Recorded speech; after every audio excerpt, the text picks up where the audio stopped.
Pessoal, olá! Vamos dar continuidade às nossas aulas sobre História do Brasil. Na primeira videoaula, nós vimos o período pré-colonial.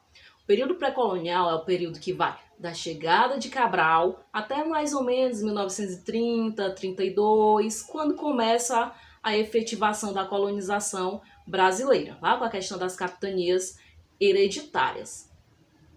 Então, a partir de 30, 32, começa a se esboçar novos tempos no que hoje chamamos de Brasil, porque começa a se desenhar ali um esboço do que viria a ser esse país. E nesse primeiro momento, dois elementos são fundamentais para a efetivação da colonização brasileira e são elementos que até hoje influenciam negativamente em nossa sociedade. Escravidão e dois, latifúndio. Invertendo as ordens da mesma coisa. Então, o latifúndio começou com a questão das capitanias hereditárias, muitas terras para poucas pessoas. 2. Para colonizar essas terras, para fazer ela produzir, era necessário mão de obra. Mas quem?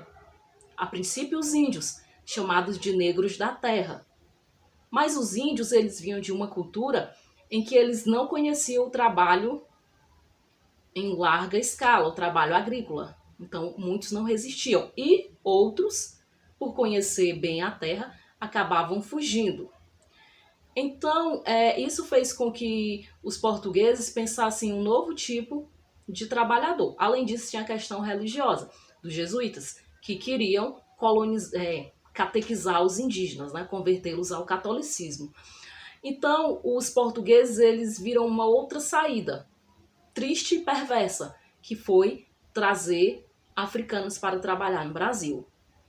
É a chamada escravidão negra. Então, observe esses dois elementos, latifúndio e escravidão, como segurando ali o início da colonização brasileira.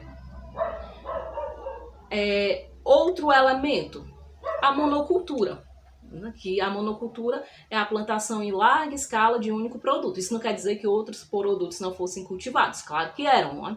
Porém, a hegemonia foi desse produto, que a princípio, no Nordeste, foi a cana. Isso fez com que surgisse o que muitos historiadores chamam de uma sociedade açucareira, erguida sobre um tripé: latifúndio, escravidão e patriarcado.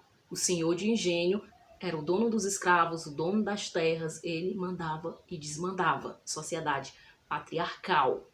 Então, sobre esse tripé se ergue a sociedade açucareira aqui no Nordeste.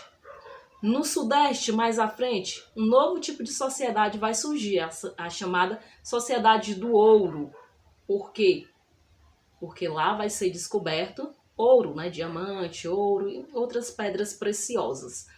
E aí vai ter essas duas sociedades aqui nos primeiros séculos, né, de colonização. Uma sociedade não exclui a outra. Não quer dizer que quando chegou o ciclo do ouro, o ciclo da cana acabou.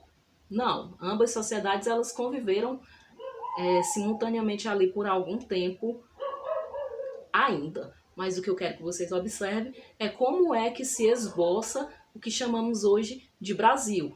Nós sabemos que, por conta do Tratado de Tordesilhas, o Brasil não tinha a configuração que ele tem hoje. Então, teve dois elementos aí também responsáveis pela expansão do território brasileiro. Os chamados bandeirantes, que eram paulistas que adentravam os sertões em busca de índios para aprisionar. Lá no princípio a gente viu que os índios que eram escravizados e em busca de metais preciosos. Então nisso eles iam expandindo o território brasileiro.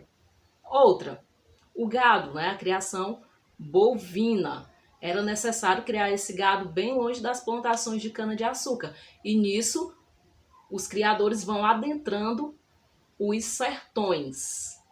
E também não podemos deixar de citar como elemento que também foi fundamental para a efetivação da colonização brasileira, os jesuítas, que aqui vieram com o intuito de converter os indígenas à fé católica, e nisso eles iam povoando, construindo aldeias, né? O exemplo da nossa própria cidade, Viçosa, ela é resultado de um aldeamento indígena. Então, alguns elementos aí que, a princípio, foram fundamentais para a efetivação da colonização brasileira e como esses elementos, eles ainda continuam influenciando negativamente a nossa história até hoje. Então, depois nós continuaremos com as aulas sobre colonização. Um abraço e até a próxima.